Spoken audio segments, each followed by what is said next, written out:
إن الحمد لله نحمده ونستعينه ونستغفره ونعوذ بالله من شرور أنفسنا ومن سيئات أعمالنا من يهده الله فلا مضل له ومن يضلل فلا هادي له وأشهد أن لا إله إلا الله وحده لا شريك له وأن محمدا عبده ورسوله أما بعد. புனிதமிக்க மாதமான இந்த ரமலான் மாதத்தின் சூரியன் உதிப்பதிலேயே மிக சிறந்த தினமான இந்த ஜும்மா தினத்திலே கடமையான இந்த ஜும்மா தொழுகையை நிறைவேற்றுவதற்கு வாய்ப்பளித்த அல்லாஹ்வுக்கே எல்லா புகழும் என்று கூறி எனது உரையை ஆரம்பம் செய்கிறேன்.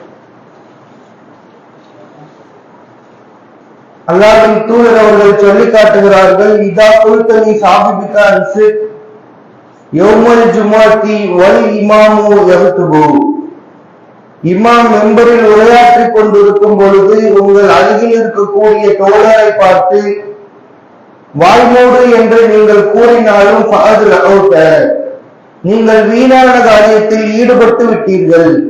இந்த ஜும்மாக்கான நன்மை நாளை மறுமை நாளிலே எதிர்பார்க்காதீர்கள் என்று பொருள்பட எச்சரித்த ஒரு நபி மொழியை நினைவுபடுத்தியவனாக எனது உரையை தொடர்கிறேன். கண்ணியமிக்க அல்லாஹ்வின் நல்லடியார்களே, புனிதமிக்க மாதமான இந்த ரமலான் மாதத்தை நாம் எல்லாம் அடைந்து அதிலே பல்வேறு விதமான அமல்களை செய்யக்கூடியவர்களாக வாழ்ந்து கொண்டிருக்கிறோம். இவ்வாறு நமக்கு கட்டளையிட்ட நம்மளுடைய இறைவன் தன்னுடைய வேதத்தின் மூலமாகவும் அவன் அனுப்பிய தூதர்களின் மூலமாகவும் பல்வேறு விதமான அறிவுரைகளை நமக்கு வழங்குகிறார்.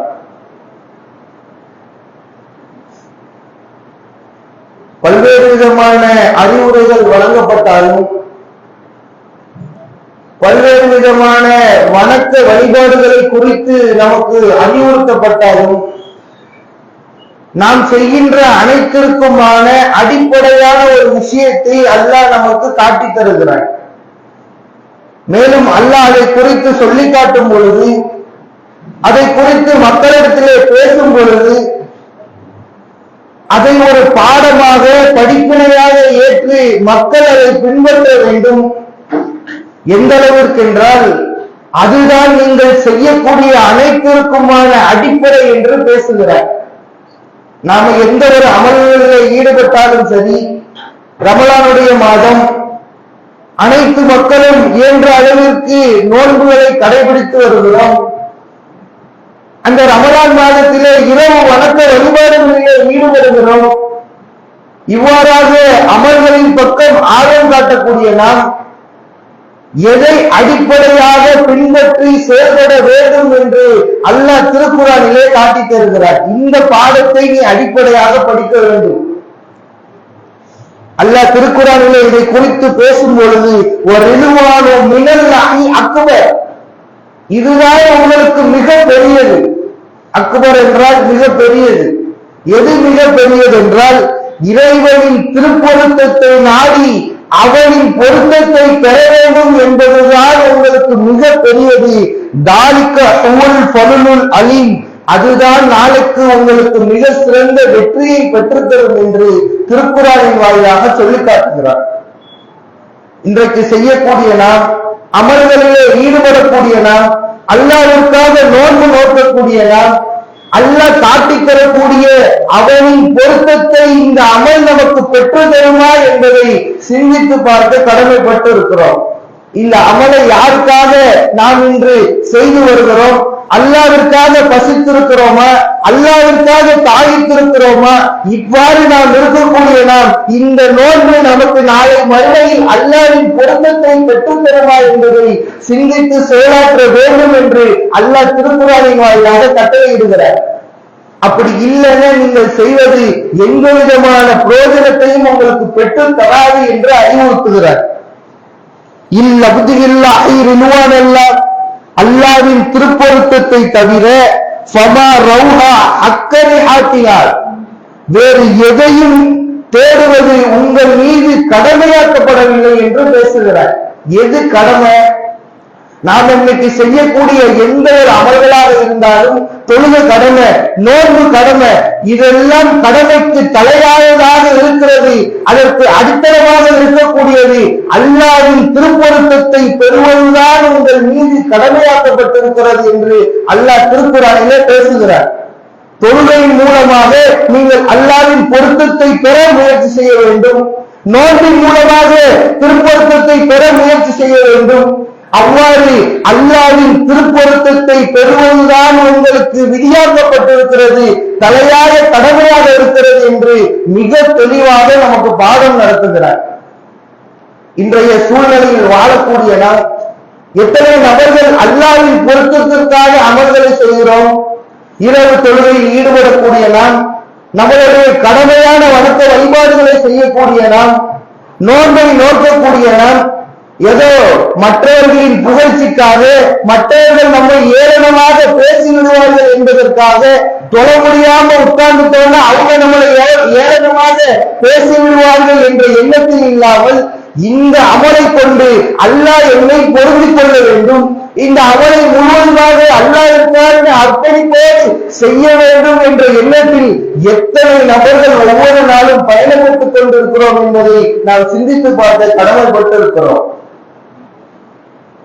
மேலும் எந்த அளவிற்கு அல்லாஹ் இதை குறித்து பேசுகிறார் என்றால், அல்லாஹ்வின் பொருத்தத்தை தேடக்கூடிய மனிதர்கள் வாழ்ந்து கொண்டுதான் இருக்கிறார்கள் என்கிறார். உங்களதான் இருக்கிறார். அவர்கள் எப்படிப்பட்ட நபர்கள்? அல்லாஹ்வின் பொருத்தத்தை எதிர்பார்த்து உங்களுக்குள் வாழ்ந்து கொண்டுதான் அவர்கள் இருக்கிறார்கள்.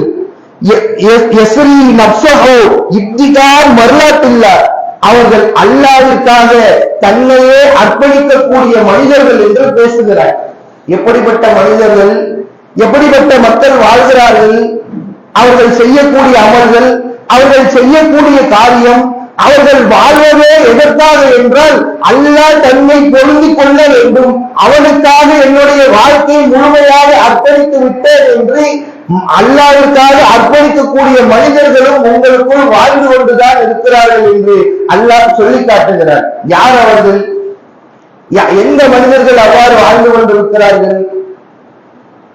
நம்மோடு வாழக்கூடிய மக்களிலும் அப்படிப்பட்ட நபர்கள் இருக்கிறார்கள். ஆனால் எடுத்துக்காட்டாக நாம் பார்க்க வேண்டுமானால் அல்லாஹ்வின் தூதர்கள் காலத்திலே வாழ்ந்த நபி தோழர்களையும் நபி தோழியர்களையும் எடுத்துக் கொள்ளலாம். எந்த அளவிற்கு அல்லாஹ் அவர்களை குறித்து பேசுகிறான் என்றால், ரலியல்லாஹு அன்ஹு வரதுவன், அல்லாஹ்வும் அவர்களை பொருந்திக் கொண்டான், அவர்களும் அல்லாஹ்வை பொருந்திக் கொண்டார்கள். எப்படிப்பட்ட ஒரு சர்டிபிகேட்டை உலகத்திலேயே வாங்குறாங்க, எப்படிப்பட்ட ஒரு சான்றிதழ் அல்லாஹ் கொடுக்கிறான். அல்லாஹ் அவங்க பொருந்திக்கிட்டாங்க, அல்லாஹ்வை அவர்களை பொருந்திட்டாங்க, முடிஞ்சு. எதற்காக பாடுபடுகிறோமோ, எதற்காக உழைத்துக் கொண்டிருக்கிறோமோ அனைத்திற்குமான ஒற்றை வழியில் அல்லாஹ் பதிலளித்து விட்டார். உலகத்திலேயே சொர்க்கத்திற்கு நன்மாராயம் கூறப்பட்ட சஹாபாக்கள், நபி தோழர்கள், நபி தோழியர்கள் எவ்வாறு அப்படிப்பட்ட சான்றிதழை பெறுகிறார்கள்? எப்படி அப்படிப்பட்ட பதவி கூறியவர்களாக மாறினார்கள்?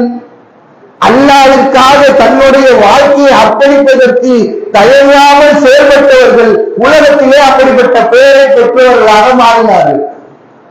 எந்த அளவிற்கு பாடுபடுறாங்கன்னா, உயிரை கொடுக்கணுமா பிரச்சனை இல்லை, குடும்பத்தை இழக்கணுமா பிரச்சனை இல்லை, நாம வழி வழியாக வாழ்ந்து கொண்டிருக்கக்கூடிய ஊரை விட்டு போகணுமா பிரச்சனை இல்லை, வழி வழியாக பின்பற்றி கொண்டிருக்கக்கூடிய மார்க்கத்தை இருந்து திரும்பினா கவலை இல்லை, தாயை விட்டு மனைவியை விட்டு பிள்ளைகளை விட்டு எதை விட்டு நான் என்ன செய்யணும் அல்லாஹ்வுக்காக சொல்வதற்கு கட்டுப்பட்டோம், செவியேற்றோம், கட்டுப்பட்டோம் என்று செயல்பட்டார்கள். உலகத்திலேயே அல்லாஹ் கொடுக்கக்கூடிய அந்த சான்றிதழ் கூறியவர்களாக மாறினார்கள். உலகத்திலேயே சொர்க்கவாசிகள் என்று பட்டம் பெற்றவர்களாக மரணத்தை தழுவினார்கள். ஏன் நம்மளால அப்படிப்பட்ட மக்களா மாற முடியல? ஏன் அவர்களை போன்ற அல்லாஹ் நம்மை பார்த்து பொருள் கொள்ள மனிதராக மரணிக்க வேண்டும் என்ற எண்ணம் நம் யாருக்குமே வரமாட்டேங்குது. குடும்பத்தை விட்டு, உலகத்தை விட்டு, ஊரை விட்டு, மற்ற உறவினர்களை விட்டு எந்த விஷயத்தில் அல்லாஹ்வின் தூதரவர்கள் ஒரு வழிமுறையை காட்டித் தருகிறார்களோ அவற்றை சரியாக பின்பற்ற முடியாத ஒரு பலவீனமாக நான் வாழ்ந்து கொண்டிருக்கக்கூடிய காரணத்தினால் அவர்களின் நிலைமையை நம்மால் அடைய முடியவில்லை. ஒவ்வொரு அமலையும் புரட்டி பாருங்க. ஊரில் நடக்கக்கூடிய பல்வேறு விதமான அமல்கள், பல்வேறு விதமான தொழுகைகள், ரமலான் மாதத்தில் கூட பிக்ரங்களை சரியாக நிறைவேற்றக்கூடிய மனிதர்கள் வாட்ஸ்அப்ல மெசேஜ் போடுறாங்க. ஒவ்வொரு நாள் இரவு தொழுகைக்கும் ஒவ்வொரு நன்மை, ஒவ்வொரு நாள் இரவு தொழுகையில என்ன நன்மைகளை சொல்றாங்கன்னா அவங்களே அதற்கு பட்டியல் எழுதுகிறார்கள். இன்றைய நாள் இரவு தொழுகையை நீங்கள் நிறைவேற்றினால் உங்களுக்கு வாழ்நாள் முழுவதும் ரிஸ்க் வழங்கப்படும். அடுத்த நாள் தொழுகையை நிறைவேற்றினால் அடுத்த நாள் உங்களுக்கு ஆயுள் நீளமாக்கப்படும். அடுத்த நாள் உங்களுக்கு நோய்நொடியே இருக்காது.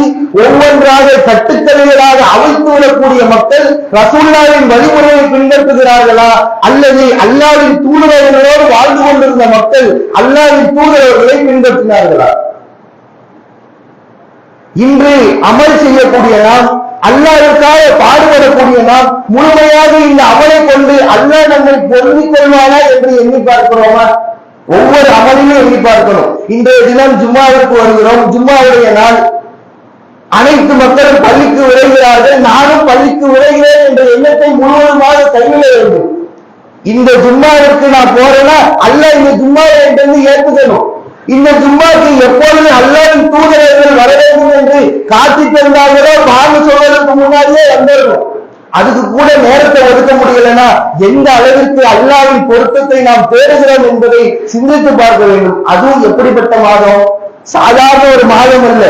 அல்லாஹ் அதிகமான நன்மைகளை கொட்டித்தரக்கூடிய இந்த ரமலானில் கூட சரியாக வாங்க சொல்வதற்கு முன்னால் நமக்கு பள்ளிக்கு வர முடியலன்னா எந்த அளவிற்கு அல்லாஹ்வின் பொருத்தத்தை விட்டு வெறுந்தாடி கொண்டிருக்கிறோம், எந்த அளவிற்கு அல்லாஹ்வின் பொருத்தத்தை எதிர்பார்த்தவர்களாக உலகத்தில் வாழ்ந்து கொண்டிருக்கிறோம். எப்படிப்பட்ட ஒரு அலட்சியம் பாருங்க. எவ்வளவு அழகா அலட்சியம் செய்து கொண்டு அல்லாஹ்வின் பொருத்தத்தை நாடாத மனிதர்களாக வாழ்ந்து கொண்டிருந்தோம். ஆனால் எப்படி நாம் வெற்றி பெற முடியும் என்பதை சிந்தித்து பார்க்க வேண்டும். தாலிக ஹுவல் ஃபலுல் அலீம். யார் அல்லாஹ்வின் பொருத்தத்தை எதிர்பார்த்து உலகத்திலே அமல் செய்கிறார்களோ, அந்த பொருத்தத்தை பெற்றுவிட்டார்களோ, அதுதான் அவருக்கு மிகப்பெரிய வெற்றியை பெற்றுத்தரும் என்று அல்லாஹ் சொல்லி காட்டுகிறான். வெற்றி வேணும்னா நீ ஜெயிக்கணும்னா முதல்ல அல்லாஹ்வோட பொருத்தத்தை நீ பெறணும். அல்லாஹ்வின் பொருத்தத்தை நீ பெறணும்னா அதுக்கான முயற்சியில ஈடுபடணும். மற்றவர்களுக்கு காட்டுவதற்காகவோ மற்றவர்கள் மெச்சுவதற்காகவோ உறவினர்கள் தன்னை ஐபாபத்தாயி என்று சொல்ல வேண்டும் என்பதற்காகவோ அவர்களை அறையழைத்தோ எந்த ஒரு அமலிலும் நாம் ஈடுபடக்கூடாது. அல்லாஹ்வின் தூதரவர்கள் எதையெல்லாம் காட்டித் தருகிறார்களோ, திருமணமாக இருந்தாலும், ஜக்காத்தாக இருந்தாலும், நன்கொடையாக இருந்தாலும், தர்மமாக இருந்தாலும், நோன்பாக இருந்தாலும், ஒவ்வொரு காரியத்திலும் அனைத்து காரியங்களிலும் அல்லாஹ்வின் பொருத்தத்தை எதிர்பார்த்த மனிதர்களாக நாம் மாற வேண்டும். எந்த அளவிற்கு சஹாபாக்கள் மாறினார்கள் என்றால், அல்லாஹ்வின் தூதரவர்கள் காலத்திலே நடந்த ஒரு சம்பவம், உஹது போர்க்களத்தில் ஏற்படக்கூடிய ஒரு சம்பவம். உஹது போர்க்களம் எப்படிப்பட்ட ஒரு போர்க்களம்? உஹது போர் என்பது அனைத்து மக்களும் தாக்கப்பட்டு அல்லாஹ்வின் தூதரவர்களின் பல் உடைக்கப்பட்டு மூஞ்சிலே இரத்த சாயம் பூசப்பட்டு எந்த அளவிற்கு மக்கள் பரப்புறாங்கன்னா அல்லாஹ்வின் தூதரவர்கள் மரணத்தை தழுவிவிட்டார்கள், வஃபாத் ஆயிட்டாங்க தகவல் பரப்பப்படுகிறது. அனைத்து மக்களும் அதை நம்புகிறார்கள். அல்லாஹ்வின் தூதரவர்கள் தனியாக நிற்கிறார்கள். அவர்களை சுற்றி 7 பேர் பாதுகாப்பிற்காக நிற்கிறார்கள். யார் அந்த 7 நபர்கள் தெரியுமா? அன்சாரி தோழர்கள். அன்சாரிகள்னா ஏன் இதை இன்னைக்கு குறிப்பிடணும்? சஹாபாக்கள்னு குறிப்பிடாம ஏன் அன்சாரிகள்னு குறிப்பிடுறோம் தெரியுமா? அன்சாரிகள் என்பவர்கள் விவசாயிகள். போர்க்களத்திற்கும் அவருக்கும் எந்த விதமான சம்பந்தமும் கிடையாது. பேர்ச்சம்பழத்தை எப்படி அறுவடை பண்ணணும்னு அவங்களுக்கு தெரியும், கோதுமையை எப்படி அறுவடை பண்ணணும்னு தெரியும். ஆனால் போர்க்களத்தில் எவ்வாறு சண்டையிட வேண்டும் என்பதே அவங்களுக்கு தெரியாது. அப்படிப்பட்ட தருணத்தில் மூட்டப்பட்ட போர். அந்த சமயத்தில் அல்லாஹ்வின் தூதரவர்களுக்கு பாதுகாப்பாக அரணாக நிற்கிறார்கள். அல்லாஹ்வின் தூதரவர்கள் அவர்களை பார்த்துவிட்டு சொன்னார்கள், நமக்கு எதுக்கு 7 பேர்? அங்க மக்கள் செத்து கொண்டிருக்கக்கூடிய அந்த சூழ்நிலையில் ஒவ்வொருவராக மரணத்தை தழுவக்கூடிய அந்த சூழ்நிலையில் நமக்கு இந்த 7 பேர் வேண்டாம் அவங்களுக்கு சொல்லாம அல்லாஹ்ட்ட துஆ கேட்கிறான். அறிவுரை யாருக்குன்னா அந்த 7 நபர்களுக்கு. ஆனால் துஆ கேட்கிறது அல்லாஹ்ட்ட. என்ன சொல்றாங்கன்னா, மை யர்துல் அன்னா வலஹுல் ஜன்னா அவ் ஹுவ ஃபீ ரஃபீகில் ஜன்னா. இறைவா, யார் உன்னுடைய மார்க்கத்திற்காக இந்த போர்க்களத்திற்குள் நுழைந்து வீர வீரமாக சண்டையிட்டு யார் ஒருவர் மரணத்தை தழுவுகிறார்களோ அவர் நாளை மறுமையில் சொர்க்கத்தில் இருப்பார், இல்லை இல்லை சொர்க்கத்தில் என்னோடு இருப்பார் என்று இறைவனிடத்தில் பிரார்த்தனையை முன்வைக்கிறார்கள். பூஸ்தி ஏறுது. அப்படியே சுத்தி இருக்கிறவங்க ஒருத்தங்க போர்க்களத்தில் குதிக்கிறாங்க. மிச்சம் 6 பேர் இருக்கிறாங்க. ஒருத்தங்க போர்க்களத்திற்குள் போயாச்சு. போய் வீர வீரமாக சண்டையிடுகிறார்கள், மரணத்தை தழுவுகிறார்கள். மறுபடியும் துஆ கேட்கிறாங்க. மை யர்துல் அன்னா வலஹுல் ஜன்னா அவ் ஹுவ ஃபீ ரஃபீகில் ஜன்னா. இறைவா, யார் உன்னுடைய மார்க்கத்திற்காக இந்த போர்க்களத்திலே மரணம் அடைகிறார்களோ அவர்கள் நாளை மறுமையிலே சொர்க்கத்தில் இருப்பார்கள், இல்லை இல்லை சொர்க்கத்தில் என்னோடு இருப்பார்கள் என்று பிரார்த்தனை செய்தார்கள். அடுத்த நபர் உள்ள போயிட்டார். அவரும் மரணத்தை தழுவுகிறார். இதே போன்றே துஆ செய்து கொண்டே வருகிறார்கள். கடைசியாக மீதம் 2 நபர்கள் இருக்கிறார். 2 நபர் இருக்கிறார். அல்லாஹ்வின் தூதர்கள் மறுபடியும் துஆ செய்கிறார். 2 பேருக்குள்ளே போட்டி. 2 பேர்ல யார் முதல்ல போர்க்களத்திற்குள் போவது என்பதில் சண்டை போடுறாங்க. நான் தான் போவேன், நான் தான் போவேன். அங்க போன என்ன விருந்தா போடுறாங்க, அங்க என்ன விருந்து போச்சாரமா நடக்கிறது, அல்லது கனிமண் பொருட்களை அல்ல வேண்டும் என்பதற்காக செல்கிறார்களா, பொருளாதாரம் கிடைக்க போகிறதா, எதுவுமே இல்லை, மரணம் சந்திக்க போகிறது. யாரு போர்க்களத்துக்குள்ள போறாங்களோ அவங்க ஜனாசாவாயிருவாங்க. இதுதான் நிலைமை. அந்த நிலைமையில் சண்டை போடுறாங்க. நான் தான் முதல்ல போவேன். எதுக்காக அப்படி உழைக்கணும்? எதற்காக அவ்வாறு மார்க்கத்திற்காக பாடுபட வேண்டும்? ஒற்றை காரியம், அல்லாஹ்வின் பொருத்தத்தை எதிர்பார்த்தார்கள், மரணத்தை கூட துச்சமாக மதித்தார்கள். ஆனால் இன்றைய சூழ்நிலையில் வாழ்ந்து கொண்டிருக்கக்கூடிய நாம் பொருளாதாரத்தை கூட அல்லாஹ்விற்காக இழக்க முடியாத நிலைமையில் வாழ்ந்து கொண்டிருக்கிறோம். 1 மாத சம்பளத்தை நாம ரமலான்ல தர்மம் செஞ்சிருவோமா? யோசிச்சு பாருங்க. அல்லாஹ்விற்காக அல்லாஹ்வின் பொருத்தத்தை எதிர்பார்த்து அந்த ஒரு பக்குவம் நமக்கு வருமா? நாம எப்படி உயிரை கொடுப்போம்? ஒரு போர்க்களம் மூண்டு விட்டால் ரொம்ப வேண்டாம், வருஷத்துல 1 மாசம் சம்பளம் தானே கேட்கிறோம். அதுவும் நீங்கள் அல்லாஹ்வின் பொருத்தத்திற்காக, அல்லாஹ்வின் மீது கொண்ட அன்பின் காரணமாக அல்லாஹ்விடத்திலே நற்பெயரை பெற்றுள்ளணும் என்பதற்காக. ஏன் அந்த மனசு நமக்கு இல்லை? ரமலானுக்காக போய் ஒரு மக்களிடத்தில் நின்றால், நன்கொடையாக பெற வேண்டும் என்று நின்றால் பொருளாதாரத்தை கொடுக்க மனசு வர மாட்டேங்குது. இவர்கள் அல்லாஹ்வின் பொருத்தத்தை பெற்ற மக்களா, அல்லது போர்க்களத்தில் உயிரை கொடுப்பதற்கு துணிந்த மக்கள் அல்லாஹ்வின் பொருத்தத்தை பெற்ற மக்களா? ஏன் அல்லாஹ் அப்படிப்பட்ட ஒரு சர்டிபிகேட் கொடுக்கிறார்? அல்லாஹ் ஏன் குர்ஆன் அவர்களை பற்றி சிறப்பிக்கிறார்? உலகத்திலே எதற்கு அவர்களுக்கு சொர்க்கத்திற்கு நன்மாராயம் சொல்றான்? அனைத்திற்கும் இதுதான் அடிப்படை. இந்த அடிப்படையை நம்மளுடைய வாழ்க்கையில் பொருத்தி பார்க்க நாம் கடமை பெற்றிருக்கிறோம். ஏன் நம்மள்கிட்ட இருக்க பொருளாதாரத்தை கூட இழக்க முடிய மாட்டேங்குது? குடும்பத்தை இழக்க சொல்லல, ஊரை இழக்க சொல்லல, வியாபாரத்தை இழக்க சொல்லல, வீட்டை இழக்க சொல்லல. எதையுமே இழக்காத நாம், சிறிதளவு பொருளாதாரத்தை அதிகமாக தர்மமாக வழங்க முடியாத நாம், அந்த எண்ணத்திற்குள் தனது மனதை கட்டுப்படுத்தாத நாம் எந்த அளவிற்கு அல்லாஹ்வை பொருத்தத்தை எதிர்பார்க்கிறோம் என்பதை நமக்கு நாமே சிந்தித்து பார்க்க வேண்டும். எந்த அளவிற்கு அல்லாஹ்வின் தூதர்கள் காலத்திலே வாழ்ந்தவர்கள் அல்லாஹ்வின் பொருத்தத்தை பெற முயற்சி செய்தார்கள் என்றால், முசைலமா என்ற ஒரு நபர், அவரை பற்றி நம்ம கண்டிப்பா கேள்விப்பட்டிருப்போம்.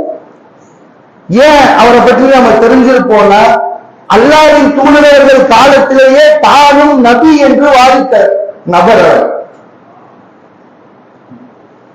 அல்லாஹ்வின் தூதரிடத்திலே போய் சொல்றான், நீங்கள் வாழ்கிற வரைக்கும் நீங்க நபியா இருந்துக்காங்க, நான் அதுல எந்த பிரச்சனையும் பண்ண மாட்டேன். ஆனால் நீங்கள் இறந்த பிறகு நானும் நபி என்று மக்களுக்கு அறிவிப்பு செய்யுங்கள் என்று இந்த முசைலமா ரசூலுல்லாஹ்வே போய் கேட்கிறார். ரசூலுல்லாஹ் அவர்கள் பதிலளிக்கிறார்கள், என் கையில இருக்க குச்சை கூட நான் உனக்கு கொடுக்க மாட்டேனே, நான் எப்படி நபித்துவத்தை உனக்கு கொடுப்பேன்? எனக்கு பதிலாக இந்த ஜாவித் பின் கைஸ் அவர்கள் உனக்கு பதிலளிப்பாங்கன்னு சொல்லிட்டு போயிட்டாங்க. இதுல என்ன மறைமுகமான விஷயம் மறைஞ்சிருக்குன்னா, பதில் சொல்வார்னா வாழ்வார்த்தையா சொல்ற பதிலை மட்டும் அல்லாஹ்வின் தூதர்கள் குறிப்பிடவில்லை. இவன் கையாலதான் நீ சாவ போற என்பதற்கான முன்னறிவிப்பையும் சேர்த்து செஞ்சுட்டு போறாங்க. பிற்காலத்திலே ஒரு போர்க்களம் முசைலமா அவனுடைய தலைமையில் ஒரு போர்க்களம் ஏற்பாடு செய்யப்படுகிறது. இஸ்லாத்தை ஏற்காத மக்கள் இந்த முசைலமா தலைமையில் போர்க்களத்திற்குள் வருகிறார்கள். அந்த சமயத்துல இந்த சாபித் பின் கைஸ் அவர்கள் என்ன செய்யறாங்கன்னா, போர்க்களம் தயாராகி நடக்கக்கூடிய சூழ்நிலையில் போர்க்களத்துல கலந்து கொள்ளாம வீட்டை நோக்கி பயணம் செய்யறாங்க. வீட்டுக்கு போறாங்க. திரும்ப அதை பார்த்து அனஸ் பின் மாலிக் அவர்களும் பின்தொடர்ந்து போறாங்க. சாபித் பின் கைஸ் போர்க்களத்துல இல்லாம மிக சிறந்த ஒரு நபித்தோழர் ஏன் வீட்டுக்கு போறாங்கன்னு பாக்குறதுக்கு அனஸ் பின் மாலிக் அவர்களும் போறாங்க. வீட்டுக்கு போன சாபித் பின் கைஸ் வீட்டுக்கு போய் டிரெஸ் மாத்துறாங்க. உடைகளை மாற்றிக்கொண்டு வெள்ளை நிற ஆடைகளை அணிகிறார்கள். பிறகு உடம்பில் வாசனை திரவியங்களை போட்டுக்கொண்டு வெளிவருகிறார்கள். அத்தனை உடம்புக்குள்ள பூசிட்டு வெளியே வராங்க. துடை பகுதியில அனைத்து பகுதிகளிலே அதை பூசிட்டு வெளியே வராங்க. உடனே அனஸ் பின் மாலிக் அவர்கள் கேட்டு விட்டார்கள், போர்க்களம் அங்கே நடந்து கொண்டிருக்கு, இந்த வீட்டுக்கு வந்து என்ன பண்றீங்க அப்படின்னு. அப்பொழுது சாபித் பின் கைஸ் அவர்கள் பதிலளிக்கிறார்கள், நான் என்னுடைய மரணத்திற்கு பிறகு எனக்கு அணிவிக்கக்கூடிய அந்த கஃனாடையை இப்பொழுதே அணிவித்து விட்டேன். நான் மரணத்தை தள்ளிய பிறகு எனக்கு பூசக்கூடிய வாசனை திரவியத்தை இப்பொழுதே பூசிக்கொண்டு இப்பொழுது நான் போர்க்களத்திற்குள் செல்ல போகிறேன் என்று போர்க்களத்திற்குள் செல்கிறார்கள். வீரதீரமாக போரிடுகிறார்கள். வயிற்று பகுதியில மட்டும் 130க்கும் அதிகமான காயங்கள். அடையாளம் தெரியாமல் போர்க்களத்திலே வீரதீரமாக போரிட்டு காபீர்களை கொன்று குவித்து இவரும் அந்த போர்க்களத்திலேயே மரணத்தை தழுவுகிறார்கள் என்ற சம்பவத்தை நாம் ஹதீஸ்களின் மூலமாக அறிய முடிகிறது. என்றால் எந்த அளவுக்கு அல்லாஹ்வின் திருப்தியை பெறுவதற்காக பாடுபட்டார்கள். இன்னைக்கு கஃனாடை நாம போடுவோமா? இதுதான் என்னுடைய கஃனாடை என்று உயிரோடு இருக்கும் போதே அணிந்து கொள்வோமா? பொருளாதாரத்தை கொடுக்கவே நம்ம யோசிக்கிற நாம இப்படிப்பட்ட தியாகத்தை செய்வதற்கு மரணம் என்று தெரியும் அதற்குள் செல்வதற்கு மனம் வருமா? அல்லாஹ்விற்காக நேரத்தை ஒதுக்க கூட நேரம் இல்லாமல் வியாபாரத்தின் பக்கமும் குடும்பத்தின் பக்கமும் சென்று கொண்டிருக்கக்கூடிய நாம் சாபித் பின் கைஸ் எந்த அளவிற்கு இதுக்கு முக்கியத்துவம் வழங்குகிறார்கள். அல்லாஹ்விற்காக மார்க்கத்திற்காக என்று வந்துவிட்டால் உள்ள போன மரண நிச்சயம் அதில் எந்த விதமான டவுட்டும் கிடையாது. வீட்டுக்கு போறாங்க, கஃனாடை அணியிலே போர்க்களத்திற்குள் செல்கிறார்கள். எந்த அளவு உறுதியோடு இருக்கிறாங்க. அனைத்து மக்களையும் இந்த போர்க்களத்திலே கொன்று குவிக்க வேண்டும், மார்க்கத்துக்கு எதிராக வாழக்கூடிய அனைத்து மக்களையும் கொன்று குவிக்க வேண்டும் என்ற எண்ணத்திலே அல்லாஹ்வின் பொருத்தத்தை பெறுவதற்காக முயற்சி செய்தார்கள். அல்லாஹ்வின் பொருத்தத்தை பெற்றவர்களாக மாறினார்கள். இன்னைக்கு எந்த அளவுக்கு நாம் அந்த அளவிற்கு முயற்சி செய்கிறோம் சிந்திச்சு பார்க்கணும். எந்த அளவிற்கு அதற்காக வேண்டி நாம் பாடுபடுகிறோம். அல்லாஹ்வின் பொருத்தத்தை நாம் பெற வேண்டும் என்பதுதான் நமக்கு விதியாக்கப்பட்ட கடமை.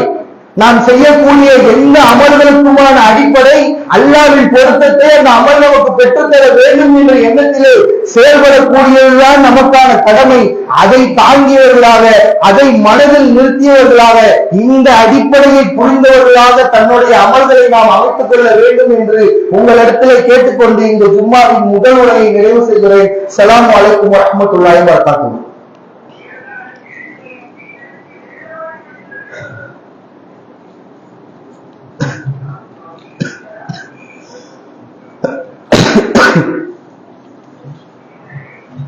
கண்ணியமிருந்த அல்லாஹ்வின் நல்லடியார்களே, புனிதமிக்க மாதமான இந்த ரமலான் மாதத்தில் அதிகமான அமல்களை செய்ய வேண்டும் என்ற எண்ணத்திலே நாம் ஒவ்வொரு அமலையும் ஏற்படுத்திக் கொண்டிருக்கிறோம்.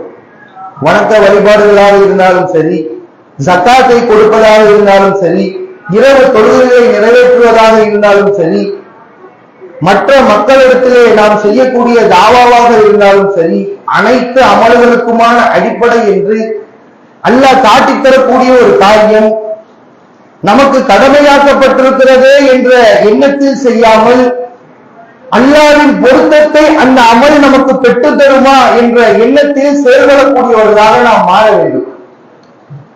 அதற்கான ஒரு அரிய வாய்ப்பாக நம்மளுடைய ஜமாத் தலைமையின் கீழ் செயல்படக்கூடிய பல்வேறு விதமான பணிகளுக்கான வசூலாக இன்றைய ஜும்மாவில் வரக்கூடிய வசூலை நாம் வழங்க இருக்கிறோம். என்ன மாதிரியான விஷயங்கள் நடைபெறுகிறது என்றால், தலைமையின் கட்டுப்பாட்டுக்கு கீழ் எம்ஐஸ்ல படிக்கக்கூடிய மாணவர்களுக்கு என்று திருச்சியில பிரத்யேகமான வகுப்பு, இஃப்லு மதர்சா, குரானை மனநமிடக்கூடிய பிள்ளைகளுக்கான உலக கல்வியோடு குரானை மனப்பாடம் செய்யக்கூடிய அந்த ஒரு கல்விக்கூடம், மக்களின் பிரச்சனைகளை எடுத்து சொல்வதற்கான போராட்டங்கள், ஆம்புலன்ஸ் வசதிகள் மற்றும் முதியோர்களை பராமரிப்பதற்கான முதியோர் இல்லங்கள், அனாதை சிறுவர்களை பராமரிப்பதற்கான சிறுவர் இல்லங்கள், இன்னும் சொல்லிக்கிட்டே போலாம். எத்தனையோ நிறுவனங்களை எடுத்து நடத்துகிறார்கள். அதற்கெல்லாம் அடிப்படையாக தேவைப்படக்கூடிய பொருளாதாரம் இன்றைய ஜும்மாவில் நீங்க வழங்கக்கூடிய அந்த ஒரு பொருளாதாரம் தான் இவை அனைத்துக்குமான ஒரு அடிப்படை. இதை மூலதனமாக கொண்டுதான் இதிலிருந்து கிடைக்கக்கூடிய அந்த ஒரு வருமானத்தை வைத்துதான் அனைத்து விதமான சேவை நிறுவனங்களும் இயங்கிக் கொண்டிருக்கிறது. அதனால் நீங்கள் இன்று கொடுக்கக்கூடிய உங்கள் பொருளாதாரத்தை அதிகமாக மாத பணிகளுக்காக வாரி வழங்கக்கூடியவர்களாக மாற வேண்டும். எந்த அளவுக்கு என்றால், நீங்கள் கொடுக்கக்கூடிய இந்த பொருளாதாரம் கையை விட்டு போயிடும்ன்ற நினைப்பு அனைத்து மக்களுக்குமே அடிப்படையாக இருக்கக்கூடிய ஒரு விஷயம். 1000 ரூபாய் வச்சிருக்கிறோம், 500 ரூபாய் கொடுத்துட்டா 500 ரூபாய் நம்ம கையில இருக்கும். அது அனைத்து நபர்களுக்கும் தெரிஞ்ச விஷயம். பொருளாதாரம் நம்ம விட்டு குறைந்து விட்டது, நாம வச்சிருக்க பொருளாதாரம் குறைஞ்சிருச்சு. ஆனால் அந்த 1000 ரூபாய் எப்படி நமக்கு வந்தது என்பதை நாம் சிந்தித்து பார்த்தோமையானால் அந்த குறைவை பற்றி நாம் கவலைப்பட மாட்டோம். யார் அந்த 1000 ரூபாய் கொடுத்தா? அந்த 1000 ரூபாய் நாம சுயமாக சம்பாதித்ததாக இருந்தாலும் அதை வழங்க ஏற்பாடு செய்தவன் யார்? அதை நமக்கு வழங்கிய நபர் யார்? இறைவன் தான் கொடுத்தான் என்ற சிந்தனை இருந்தால் அப்ப கொடுத்த அதே அல்ல அதுக்கப்புறம் கொடுக்க மாட்டாங்க. இன்னைக்கு நீங்க 500 ரூபாய் கொடுத்துட்டீங்கன்னா அதன் பிறகு உங்களுக்கு இன்னொரு 500 ரூபாய் அல்ல தரவே மாட்டானா?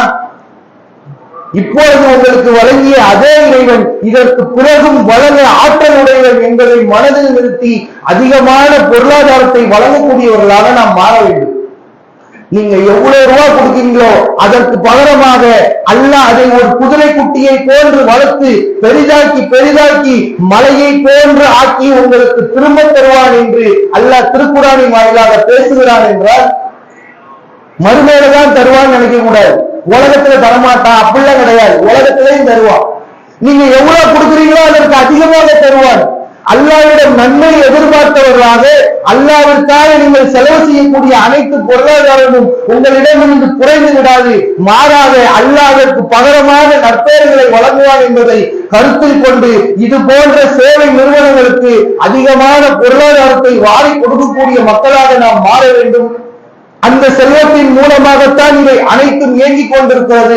அவற்றிலிருந்து கிடைக்கக்கூடிய நன்மை நம் அனைவருக்கும் கிடைக்க வேண்டுமானால் இப்படிப்பட்ட ஒரு விஷயத்தில் நாமும் பங்குதாரர்களாக அதிகமான செல்வத்தை வழங்கக்கூடியவர்களாக மாற வேண்டும் என்று அந்த ஏக இறைவனிடம் பிரார்த்தனை செய்தவனாக இந்த ஜும்மாவின் 2வது உரையை முடித்துக் கொள்கிறேன். அஸ்ஸலாமு அலைக்கும் வரஹ்மத்துல்லாஹி வபரகாத்துஹு.